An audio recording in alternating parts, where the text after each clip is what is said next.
The apocalypse can be enough to cause even the most pure of men to commit heinous crimes, so you can only imagine what kind of atrocities are going to happen when the criminals of the Devil's Crossing are released during such dire times. Right after the Grim Dawn, many convicts in the Devil's Crossing were able to use the apocalypse to their advantage to free themselves and repurpose their former prison as a safe haven of sorts. This front was headed by one of the most feared and ruthless criminals that Karn has to offer, Darius Crowley. It's not mentioned whether or not the Devil's Crossing was being used by these ex-convicts as just a safe haven, or as a front for the criminal operations, but seeing what kind of man Darius Cronley is, we can only expect the worst. John Bourbon came through with refugees from Burwich and was able to drive out the convicts using force and firepower, causing them to scatter into different gangs. I do go more in depth on Devil's Crossing past and the survivors residing there in another video, so check that out if you're interested. The biggest gang formed was Cronley's gang into the northwestern Arcovian region. They made use of their massive numbers and extra gifts from the Ethereals to harass, rob, enslave, and slaughter any innocent survivors they come across. The first mention of Darius Crowley and his gang come from a dirt-covered note that you discover after fighting through some convicts in a cavern in Whitemire. Got ourselves a bunch of them idiot rovers wandering in our hideout the other night. They were unarmed, as they often are. Of course, they tried to run when we jumped them. A little good that did them. Now we have ourselves a few slaves digging in the mine. We can't eat coal though, and our food supplies are starting to run out. The rovers barely had a few scraps between them. With the Burwich Bridge destroyed, we're stuck in the swamp. I'm beginning to wonder if perhaps maybe we made a mistake by not following with Cronley's gang to the west. May not be much pickings in the wilderness on that side of the Devil's Crossing, but at least they had numbers. Could possibly hunt down a decent sized boar between the lot of them. Out here, we got nothing but slith and the dead. Walking a few more steps forward, you'll be able to find a few rover captives and a man named Jasper. Please, stay your weapons, stranger. We're no outlaws. We were captured and put to work here in the mine.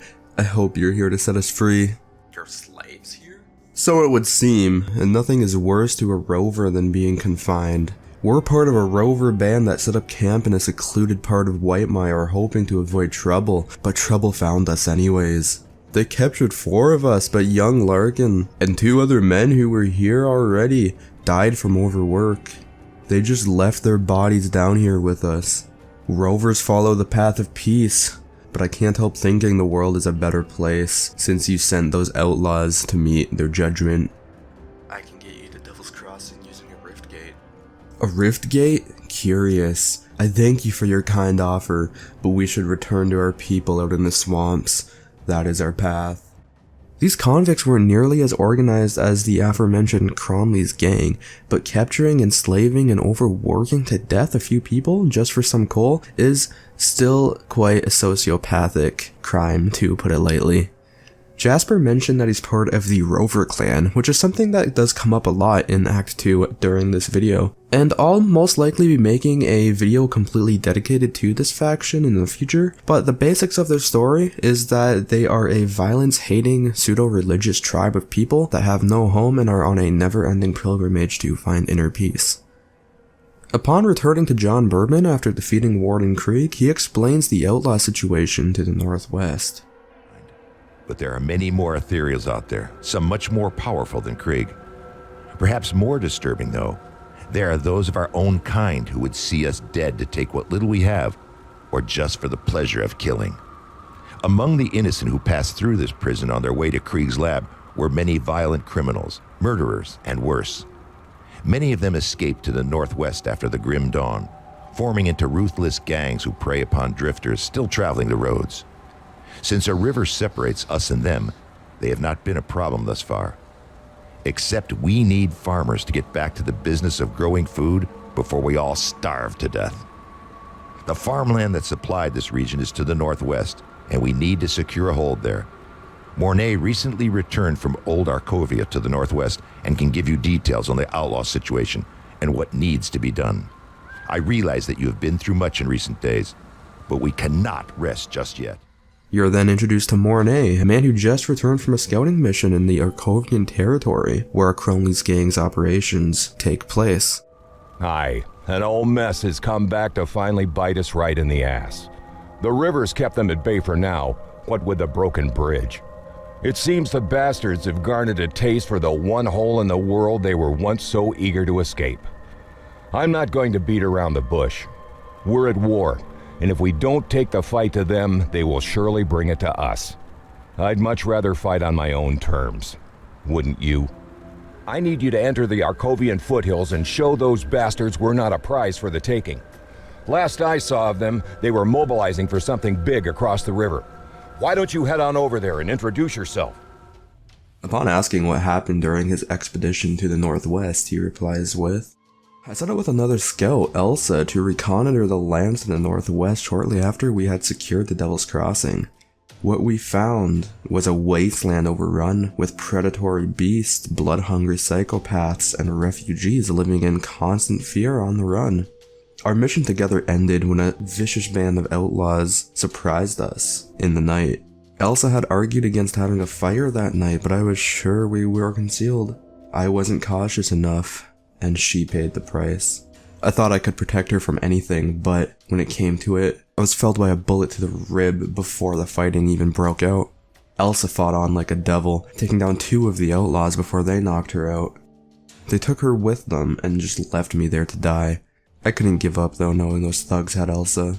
I hobbled and then crawled, trying to make my way back to Devil's Crossing, but arrived only to find that the bridge has been destroyed. I collapsed in despair and thought that was the end of me. I awoke sometime later in what remained of a little fishing village on the coast. A band of rovers had found me and treated my wounds. As soon as I could stand, I grabbed a dinghy rowboat and made my way back to Devil's Crossing. I'll be damned if I'm going to abandon Elsa to torture or worse at the arms of those killers. She's all I've got left in this world. We need to organize an offensive and every second counts. When you ask him, don't you think you're mixing personal vendetta into this? He replies with, the Grim Dawn took my wife. Elsa is like a daughter to me, and I'm not going to let it take her too. Way I see it, Devil's Crossing needs this situation resolved as soon as possible, and I want those scum dead for taking Elsa. Seems our goals align, eh? So you're now tasked with dealing with these outlaws that Mornay's and Elsa could not. When you repair the bridge and enter the Arkovian foothills, and then kill Edmund Shanks Doyle as you were requested, Shanks has this to say. You'll pay for this. Darius wants this prison, and when he finds out what you've done, you'll wish I shanked you dead. Well, did they like our housewarming gift? You work fast. I like that. We'll need more of that for what's coming next. Darius Cronley. Last I've seen his face, they almost hung him for a double homicide. The warden intervened at the last minute in favor of a life sentence in Devil's Crossing. Seems there were ulterior motives after all. Darius Cronley is the devil-made manifest, devious and manipulative with a penchant for sin of every kind. He's the one running this gang, and he's the one we need to go after next. We have to hit them hard and fast, leave no room for a counterstrike. I've only seen a portion of their operations in the region, but they are really entrenched on the 4 hills in Old Arkovia. Shanks surely wasn't Darius's only lieutenant, so I suggest you find the rest and kill them. We don't want one of them taking over after Darius is dealt with. I don't have any names for you, but they will probably have equally clever prison names as our dead friend Shanks. To see what kind of people you'll be up against employed by Darius Cronley, you can take a look at the many bounties posted in the Devil's Crossing. Darius Cronley's closest lieutenants are some of the most vicious and deadly men that escaped the prison after the Grim Dawn. For now, they seem content to remain in the 4 hills in Orlokovia, but should they ever lead an attack on Devil's Crossing, the casualties would be severe. This threat must be dealt with directly. Nicholas Balthazar was once on death row here at Devil's Crossing for countless brutal murders. As with the other inmates, Nicholas is now free and hiding somewhere in the Arkovian foothills. Perhaps in the mines? It's time to finish his prison sentence, for good. For the first time since evading capture back before the Grim Dawn, Bola the Raven has been spotted in the Arkovian foothills. Last known location, Staunton Mines. Many in Burwich have suffered from her cruel use of the occult. It would put many minds at ease if she were eliminated. Igra the Brawler was a brutal man with more muscle than brains back before the Grim Dawn. Now rumor is that he's accepted Cronley's Aether Crystals to become even stronger. If such a beast of a man ever decides to attack Devil's Crossing, he could cause some serious harm. The outlaws inhabiting the Four Hills in Old Arkovia have a favorite pastime: throwing unarmed prisoners into their pit to face off against Boris. Boris is a butcher who revels in bloodshed. It's sickening. Whenever he's about the Four Hills, he can be found in the pit near the coast. Cronley's recruited all manner of cruel and despicable men to his cause, not the least of which is a bastard known as the Bruiser Romanov. Romanov takes savage pleasure in smashing in people's skulls whenever they displease him. Cronley seems to encourage the behavior. To make matters worse, Romanov now appears to be part of Cronley's inner circle, tainted with Aether Crystals that grant him inhuman strength. He is rarely seen away from his boss in the mines below the Four Hills in Arkovia. One of Cronley's closest lackeys have been spotted out in the Four Hills. He goes by the name Rostov, the Aether Flame. If someone this high up in the chain is seen about, then the gang may be preparing to mobilize. Rostov should be eliminated before he can execute whatever plan he has cooked up. So that's quite the list of names of just lieutenants, but then there is the man himself. But to really end this, you need to cut off the head of this operation, Darius Crowley. If what I hear is true, you will find him hiding out in the mines underneath the Four Hills. Lastly, my scouting partner Elsa must still be out there with them. If I venture to guess, Cronley has her in his clutches. Save her from that brute. I hear you are quite capable, so don't let me down. When you find yourself out there, I recommend you seek out a man by the name Quaid.